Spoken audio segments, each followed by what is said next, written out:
Hello guys, Barca ফ্যানরা আশা করি অনেক ভালো আছে।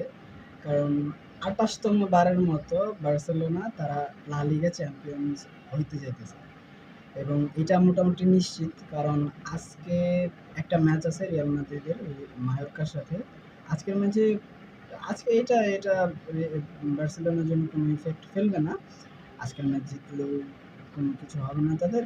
না জিতলে বরং আজকের ম্যাচটা যদি রিয়াল মাদ্রিদ হারে মায়োর্কার সাথে, তাইলে বরং তারা কালকে যে তাদের ম্যাচ আছে, মানে হিসাব করলে সেটা পরশুদিন বাংলাদেশ টাইমে, সেই ম্যাচ খেলার আগে, অর্থাৎ তাদের নেক্সট ম্যাচটা সম্ভবত স্প্যানিওলের সাথে, যেটা একটা রিজিওনাল ডার্বি।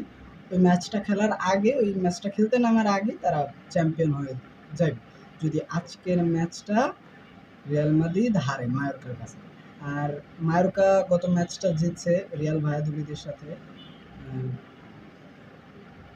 তারপরেও রিয়াল ভায়াদোলিদ ভায়াদোলিদ ওরা একদম রেলিগেটেড হওয়া টিম জিতছে। তবে আজকের ম্যাচটা তো বার্নাবিউতে, রিয়াল মাদ্রিদের জন্য একটু একটু হলেও স্বস্তি থাকার কথা। কিন্তু রিয়াল মাদ্রিদ আসলে এই ম্যাচটা জিতেও কিছু হবে না, হারলে বরঞ্চ ওই যে রিয়াল এই বার্সেলোনা চ্যাম্পিয়ন হয়ে যাবে আজকে।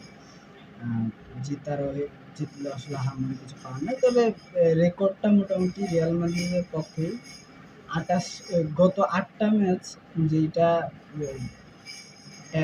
হোম ম্যাচ সান্তিয়াগো বার্নাবিউতে খেলছে রিয়াল মাদ্রিদ এই মায়োর্কার সাথে, ওই কটা ম্যাচ তারা জিতছে। কিন্তু শেষ ৫টা ম্যাচের হিসাব করলে আবার একটা ম্যাচ তারা হারছে, একটা ম্যাচ মনে হয় ড্রও হয়েছে।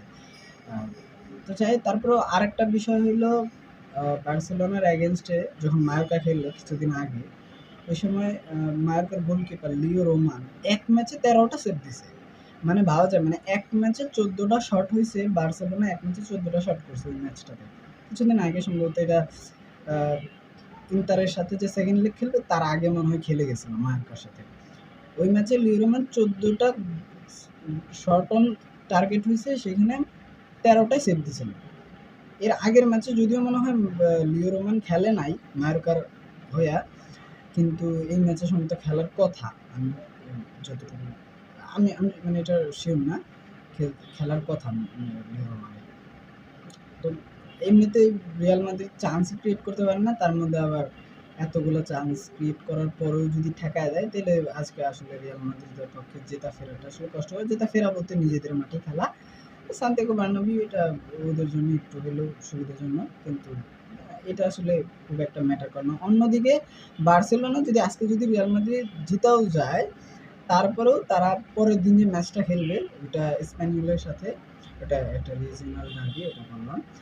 তো রিজিওনাল ডার্বিতে ওরা ২৭টা ম্যাচ ধরে আনবিটেন, যেটা রিজিওনাল ডার্বি ইতিহাসে একটা অন্যতম না, মানে এটা সবচেয়ে বেশি সময় ধরে আনবিটেন থাকা। ২৭টা ম্যাচ তারা আনবিটেন স্প্যানিওলের সাথে। আর স্প্যানিওলও গত ৩টা ম্যাচে হারছে।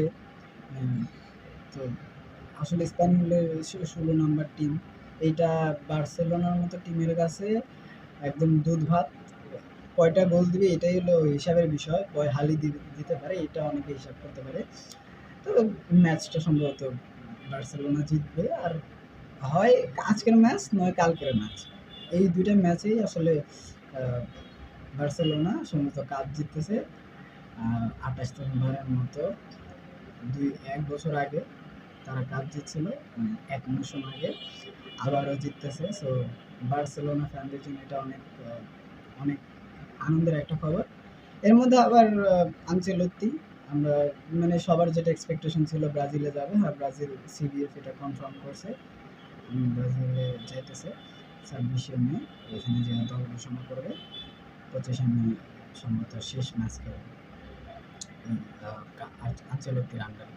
আর এর মধ্যে এই দিক থেকে আবার হয়তো জাভি আলোনসো সম্ভবত আসবে।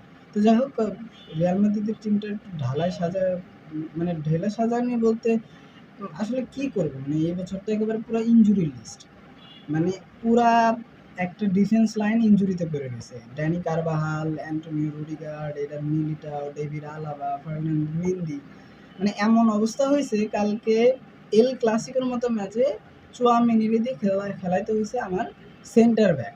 চুয়ামিনি একজন যিনি ডিফেন্ডার, সাধারণত ওরে খেলাতেছে সেন্টার ব্যাকটাও, মানে রাইট, এতদিন ভালভার্দে রাইট ব্যাক মানে খেলাইছে, এখন চুয়ামিনিরে খেলাইতে হয়েছে সেন্টার ব্যাক। যাই হোক, মানে এই একটা অবস্থা। আজকে এই ম্যাচে অবশ্য চুয়ামিনিরও পাইব না, কারণ সাসপেনশন, মানে ওর সাসপেন্ড হয়েছে আজকের ম্যাচের জন্য। সো আজকের ম্যাচটাও মিস করে চুয়ামিনি। আজকে মানে কীভাবে আসলে টিম নামায় সেটাই হলো বড় বিষয়। মানে টিম তো নামাইতে পারবে, মানে যাই হোক একটা অবস্থা। সম্ভবত রদ্রিগো ইনজুরি, ওইদিকে আর্দা গুলারে কালকে বার্সেলোনার ম্যাচে নামানো হয়েছে, খুব একটা ভালো করতে পারেনি। যাই হোক, মানে রিয়াল মাদ্রিদে অনেক সমস্যা আছে।